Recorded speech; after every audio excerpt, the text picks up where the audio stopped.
Bonjour à tous les abonnés, aux frères et sœurs et aux amis. Mon rabbi, je te bénis, ainsi que enfin tout le monde, quoi. Ah, bah il m'en arrive des choses, hein. Ouais, oh, bah, on n'a même plus le droit de faire des blagounettes, hein, sur Twitter. Oh non, on n'a même pas le droit d'avoir de l'esprit, hein. Non, non, non, non, on n'a même plus le droit de faire des plaisanteries. Bah non, il y a un con, il a posé une question sur Twitter, et puis il a dit, est-ce qu'ils sont tous fous, ou une connerie comme ça, et en montrant Jupiter dans la cour de là où c'est qu'il est, et puis il a demandé, est-ce qu'ils sont tous fous, ou est-ce qu'il y a des fous? Enfin, je sais plus ce qu'il a marqué, parce que là, ça s'en va, là, tout de suite, vas-y. Alors j'ai dit, ben, ils y sont tous, en plaisantant. J'ai pas dit non, ni rien du tout, hein. Après, il m'a répondu, t'es bourré? Ah, j'ai dit non, non, moi je bois pas d'alcool, je prends pas de shit, je prends pas de cocaïne. Voilà, j'ai dit bah, c'était juste une plaisanterie. Alors j'ai dit si on n'a même plus le droit de plaisanter, j'ai dit c'est sûr qu'il y en a qui ont l'esprit obtus. Ouais, ils aiment pas les plaisanteries. J'ai dit est-ce que j'ai donné un nom? J'ai dit bah non, j'ai pas donné de nom. J'ai seulement dit ils sont tous fous. Ouais, voilà, c'est ce que j'ai dit. Ils sont tous fous. Bah, j'ai pas dit non. Un con, coincé du cul. Ah non, non, il doit pas être coincé du cul, parce qu'il y a sûrement que ça qui fonctionne chez lui, parce que son cerveau, il est... Aïe, aïe, aïe. Il y en a qui n'aiment pas la plaisanterie, alors on peut plus plaisanter. Je vais finir que je vais même plus répondre à personne, à part 2-3 amis que je suis sûr, et puis le restant, je vais laisser tomber, hein, parce que j'en ai ras le cul des cons, des obtus, des étroits d'esprit, et puis bon... Voilà, on peut plus plaisanter. Ils savent même pas faire la différence entre quelqu'un qui plaisante et puis quelqu'un qui est mauvais. Non, non, pour eux c'est... Non, tu plaisantes, c'est pas normal. T'es pas normal. T'es pas normal de plaisanter. Et encore, je fais attention à ce que je dis, hein, parce que bon... si jamais je me mets à dire certaines choses, et encore comme je veux dire les choses, je suis obligé de dire les choses d'une certaine façon que les gens y comprennent, mais sans... faut contourner la montagne, comme dire l'autre. Ouais. Franchement, mais dans quel monde on est? Alors la mafia a le droit de faire tout ce qu'elle veut, et puis nous, on peut pas faire de petites plaisanteries gentiment. Non, on n'a pas le droit. Bah oui, il faut bien se demander qui c'est qui est fou, nous ou ceux qui sont au haut de la pyramide. Ouais. En attendant, c'est pas nous qui obligeons les gens à faire des choses, hein? Voilà, j'en dirai pas plus. Enfin bref, on n'a plus le droit de rigoler. Ah bah non, faut pas rigoler. Non, non, rigoler, c'est pas normal non plus. Bah non, puis bientôt pour chier, puis pisser, et puis péter, et puis rôter, ça sera pas normal. Parce qu'on mettra tout sur le dos de... Hein? D'une certaine chose. C'est vrai qu'il n'y a plus de cancer, il y a plus de diabétique, il y a plus de tout ça. Tout ça, ça n'existe plus. Non, non, il n'y a qu'un seul truc. Non, d'une pipe. Et j'ai pas le droit de plaisanter en disant que ils sont tous fous. Hein? Non, j'ai pas le droit, bah non. J'ai pas donné de nom. J'aurais donné un nom encore, mais non, non, non. Hein? Je suis trop intelligente pour dire non. En même temps, j'ai pas envie de me faire sucrer mes comptes là où c'est que j'écris. Hein? Parce que déjà qu'on n'a pas le droit de dire ce qu'on veut. En plus, il faut parler en code. Hein? Ah oui, c'est ainsi. Hein? Alors, c'est un coincé du cul qui soutient qui soutient Jupiter, et puis qui soutient tout ça. Je suis bourré. Ah. Puis il a dit d'un ton, oh punaise, c'est comme s'il était devant moi. Ils jouent les coincés du cul, mais il n'y a pas plus débridé. Hein, on sait ce qui se passe dans leur truc. C'est bon, hein, on connaît la chanson. Prenez-nous pour des cons, et prenez-nous pour des cons. Il y a un temps pour tout, hein. Il y a un temps pour tout, les gars. Les sans-dents, les... Hein? Les sans-dents. Hein. On n'a peut-être pas de dents, parce qu'on n'a pas les moyens de se racheter des dents, mais on a une cervelle, un cerveau et un esprit. Vous, le seul esprit qu'ils ont, qui conquête, l'autre qui a pas compris ma plaisanterie. Ah non, non, non, non. Ah bah non. Et puis c'est nous qui sommes dingues. Ah non, non. Qui sommes bourrés. Hein. Il y en a qui sont cocaïnés tous les jours. Ah bah on va pas leur dire à eux. On va pas dire non, non, t'es complètement défoncé tous les jours, mais c'est pas grave. On dira pas. Ah non, non. Ce sont des saints, puis nous, on est des démons, peut-être. Ah ouais, c'est ça. Ça doit être ça. C'est le monde à l'envers. Non, parce que c'est ce qui se passe dans les hautes sphères. Hein. Voilà, je vais fermer ma gueule maintenant. Ferme ta bouche, Dominique. Excuse-moi, je dis gueule, oh, c'est pas grave. C'est pas grave. Ah, ils ont le don de m'énerver, des fois. Hein. Puis je suis énervé aussi par mon voisin, parce qu'il m'énerve fort avec ce qu'il fait à sa pauvre chienne. J'ai pourtant averti, mais on n'a rien fait. Qu'est-ce que vous voulez que je fasse? Il faut que je donne des preuves de ce qui se passe, mais comme je peux pas donner de preuves, eh ben on fait rien. Le résultat des courses, la chienne, elle en est arrivée à un point où c'est qu'elle est en train de crever.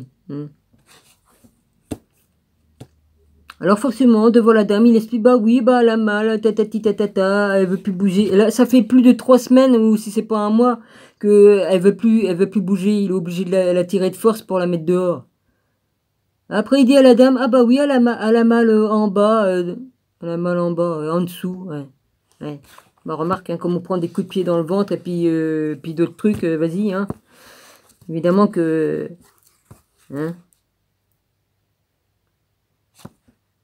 Non, il se trouve que mon fixe, il fonctionne plus, hein. J'ai voulu téléphoner, ah bah non, bah le fixe, il s'est vidé d'un coup d'un seul.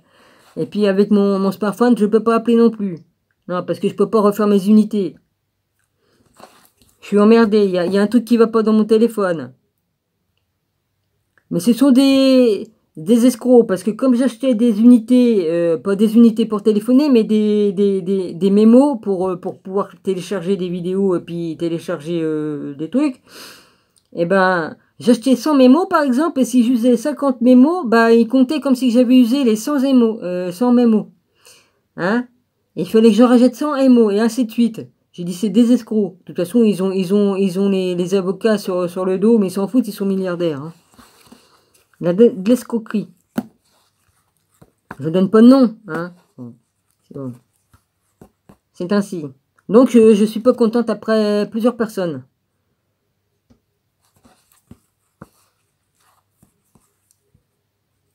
Ouais, mon fixe il est mort. Il y a eu la foudre une fois et puis maintenant, bah comme il se recharge comme il est sur le truc, puis encore le truc il fonctionne pas bien parce que ça sonne plus. Comme on le pose sur le biodop, normalement ça doit faire gling. Ça fait plus gling. Ah, il fait plus ça. Non, il fait plus. Donc il en a pris un coup dans la gueule.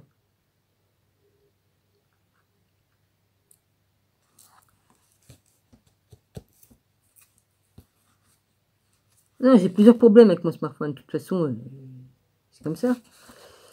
C'est ainsi. J'en suis désolé. Moi, j'ai fait tout ce que j'ai pu. Maintenant, je peux pas faire de... Excuse-moi, Jésus, je vais pas dire miracle. Des miracles, on peut en faire, oui. Avec la foi, on peut.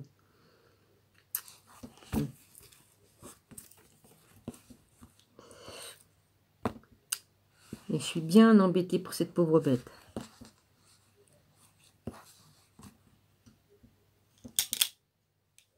Bon.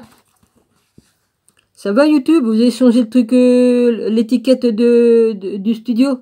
Ouais. En tout cas, ça merde avec YouTube, ça merde avec beaucoup de choses. Mais enfin, de là à dire qu'il va y avoir un blackout, faut pas exagérer quand même. Hein. Il se passe des choses, il y a du ralenti, il y a des pannes de Wi-Fi, il y a des ralentissements, ça bug, c'est normal. Mais il faut pas aller dire qu'il va y avoir un blackout, là, le 9 qu'on ne peut avoir un blackout. Là. Hein, c'est bon, quoi. Il se passe des choses, ça oui, je m'en suis rendu compte. Il faut pas raconter de conneries, et il faut pas croire toutes les conneries non plus qu'on entend. Mais il se passe des choses. C'est sûr, j'ai dit à mon rabbi, ils vont fermer les plateformes, tout ça, ils vont peut-être les faire, mais ça, c'est pas sûr. Hein. Il n'y a rien de prouvé, mais il y a des couilles dans le pâté, ça c'est sûr. Ben, vous voulez une lecture ou pas? Oui, de toute façon, tout le monde s'en fout, il n'y a plus personne sur ma chaîne, de toute façon. Il y a 2 poilus qui se baladent, et puis ils ne mettent plus les écrits des personnes. Même s'il y a des gens qui m'écrivent, je les ai pas, je les ai au bout de 8 jours. Voilà, j'ai eu un écrit de mon rabbi au bout de 8 jours. Et mon rabbi, il reçoit pas non plus, lui. Voilà. Voilà, tout est fait pour pas qu'on puisse communiquer, parce qu'il faut surtout pas qu'on fasse communiquer des vérités sur beaucoup de choses. Voilà, c'est ainsi. C'est comme ça, hein. Alors, Jésus enseigne dans le temple. J'en étais là, moi. Je retourne un petit peu en arrière. Je suis dans Jésus les derniers jours.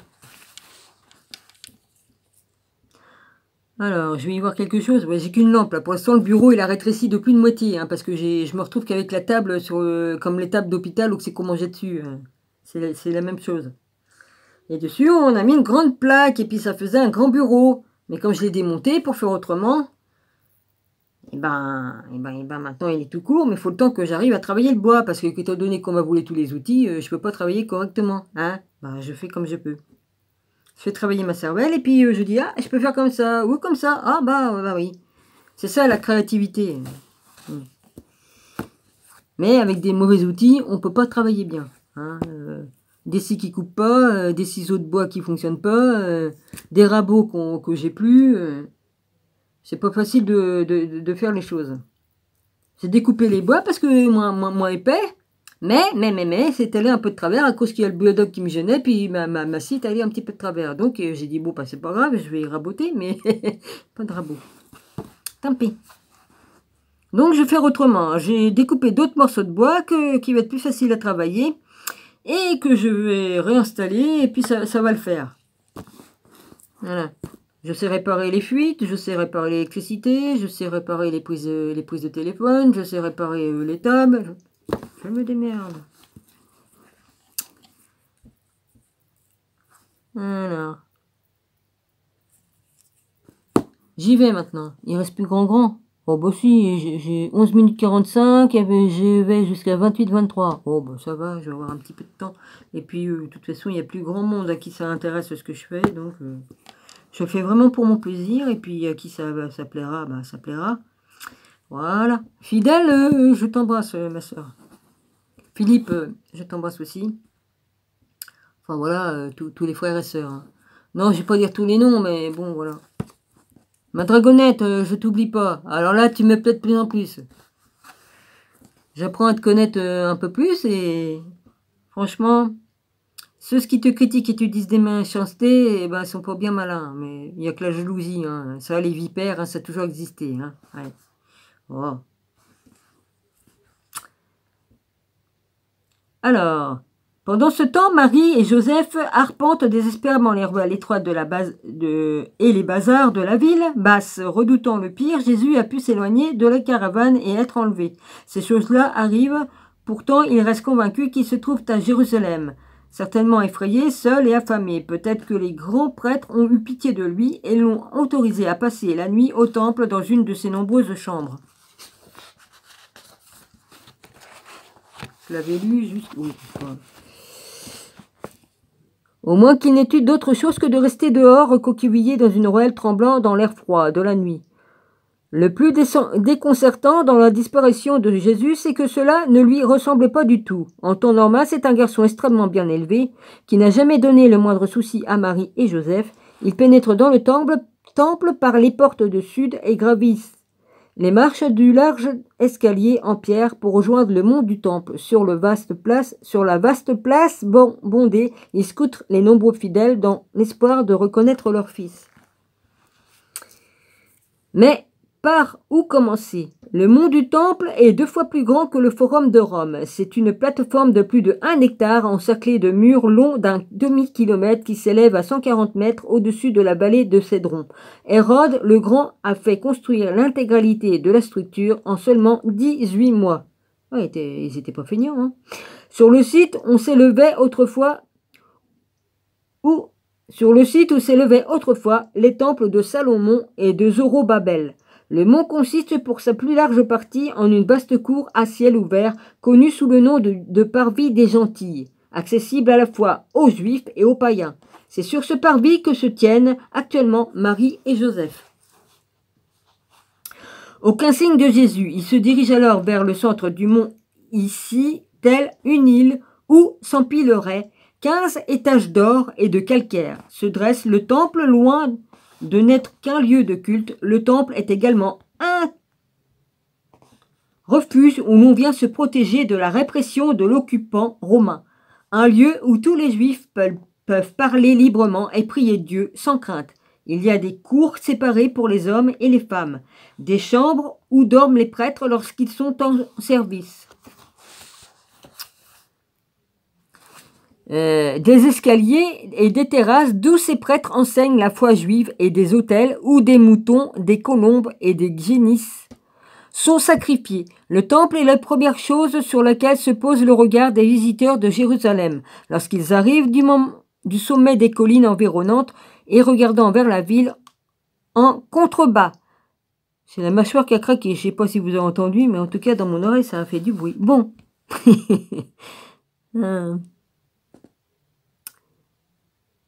Sur ces quatre côtés du temple est bordé par un muret.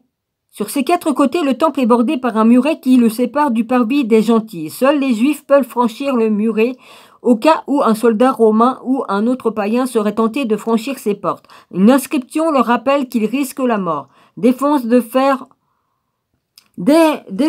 est faite aux étrangers de pénétrer à l'intérieur de la clôture et du péribole entourant le temple. Quiconque y sera surpris sera tenu pour responsable de sa mort. La menace est vaine. Un juif serait exécuté sur le champ s'il osait tuer un légionnaire entré sans permission et de temps en temps, les Romains envoient même des troupes dans le temple pour affirmer leur autorité. Toutefois, l'avertissement est loin d'être inutile. Ces mots rappellent aux visiteurs qu'il s'agit d'un lieu saint et inviolable, construit selon la tradition à un endroit précis sur le mont Moria, l'endroit où Abraham faillit sacrifier Isaac, où le roi David choisit de construire le premier temple et où Dieu ramassa de la poussière afin de créer Adam, le premier homme. C'est le plus grand et le plus profond des symboles de la foi juive. Marie et Joseph quittent le parvis des gentils pour franchir les portes du temple. Leur tâche devient encore plus fastidieuse, car l'édifice est composé de nombreuses chambres et Jésus pourrait se trouver dans n'importe laquelle d'entre elles, ou dans aucune.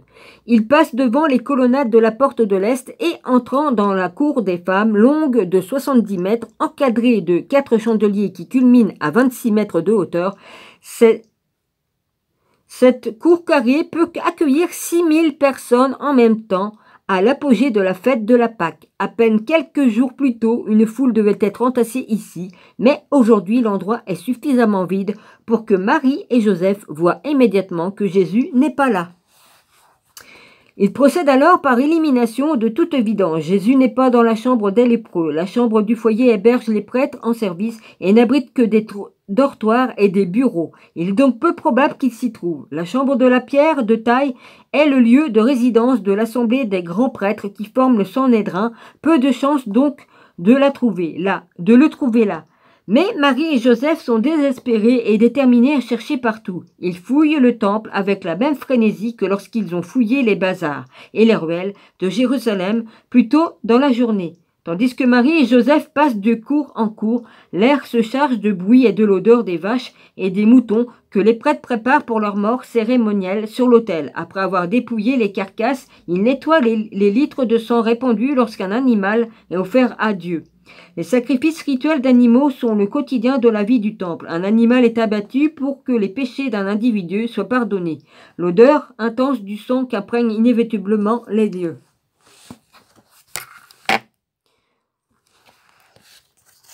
Là, on voit tout le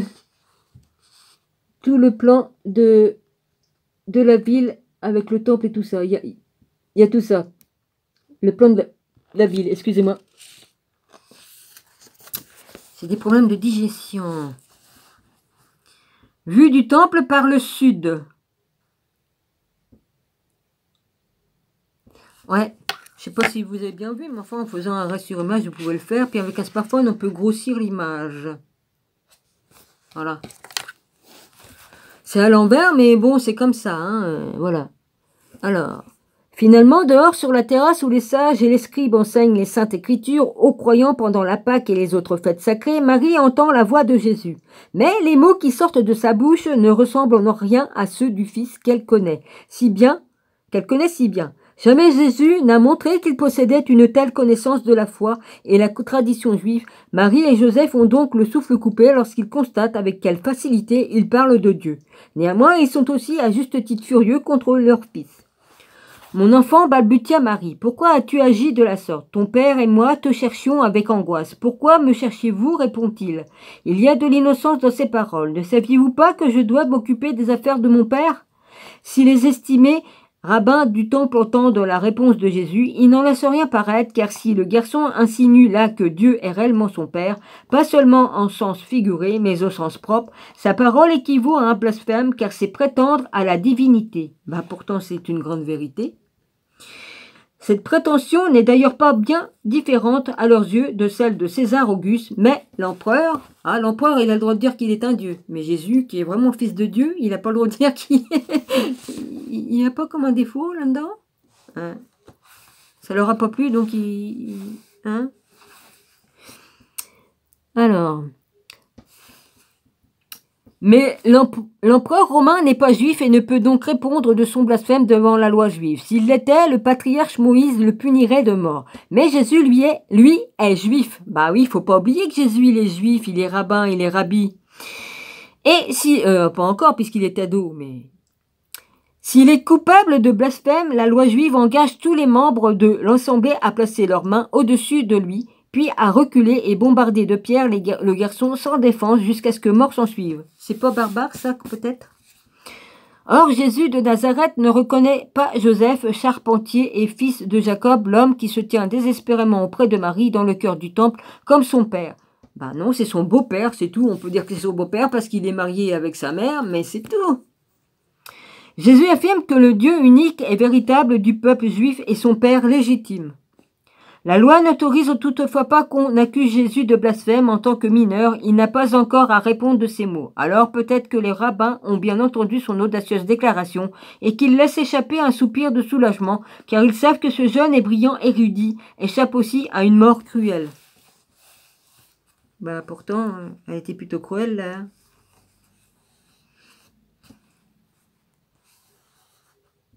Personne ne comprend ces déclarations au moment où il le prononce, mais ce passage de Luc 11, 49 correspond au moment où Jésus commence à exposer la véritable signification de l'appellation « Fils de Dieu ». Il est d'ailleurs important de noter que le passage inclut un procès littéraire grec consistant à répéter le mot... Ah merde, j'arrive pas à lire, c'est trop petit.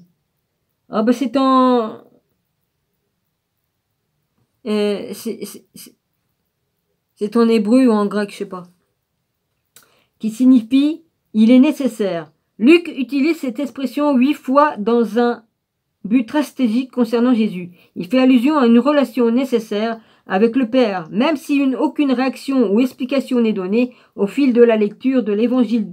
Le titre « Fils de Dieu » s'imprègne d'une importance de plus en plus grande à mesure que sont prononcées les affirmations et actes de divinité de Jésus, mais en dépit des allusions, les disciples et les spectateurs ne saisissent pas toute l'ampleur de ce qu'il dit. Pourtant, c'est clair et net et sans bavure.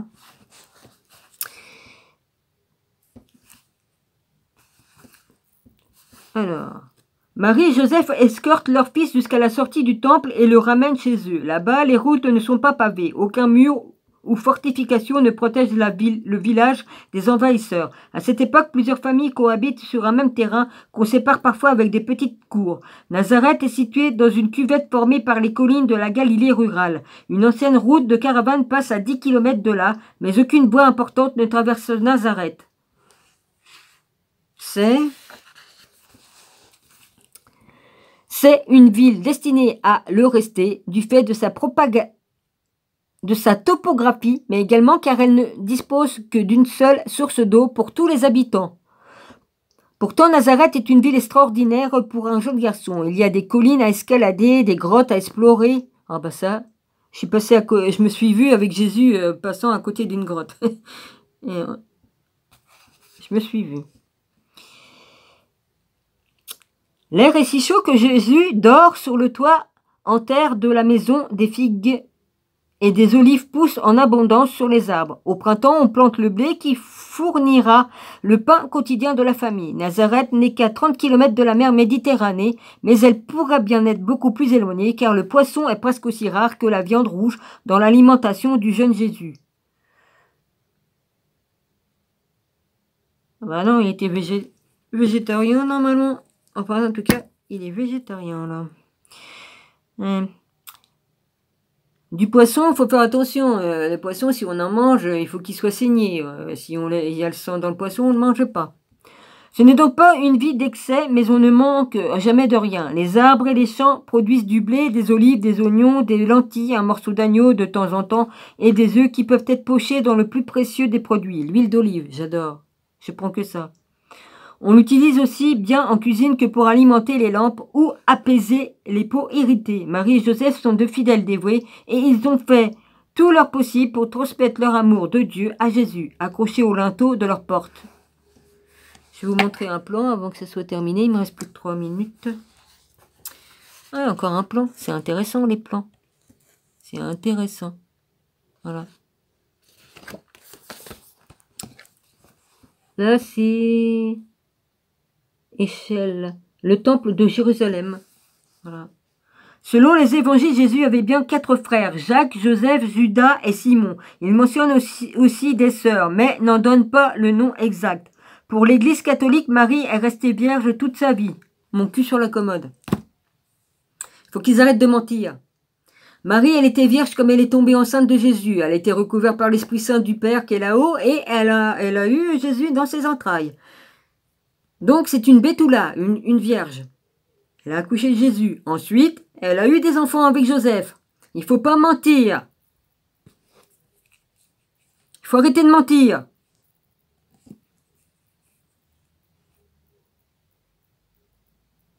Cette doctrine fut énoncée par les premiers 4 siècles après la mort de Jésus par l'un des premiers chefs de l'Église nommé Simon. Mon Dieu. L'Église considère que les frères et sœurs mentionnés dans l'Évangile sont les cousins de Jésus. C'est faux. Pour l'Église orthodoxe, ce sont des demi-frères et demi-sœurs. C'est vrai. Apportés dans le foyer par Joseph qui était veuf avant d'épouser Marie. C'est faux. Marie a eu des enfants avec Joseph. Il faut arrêter de mentir.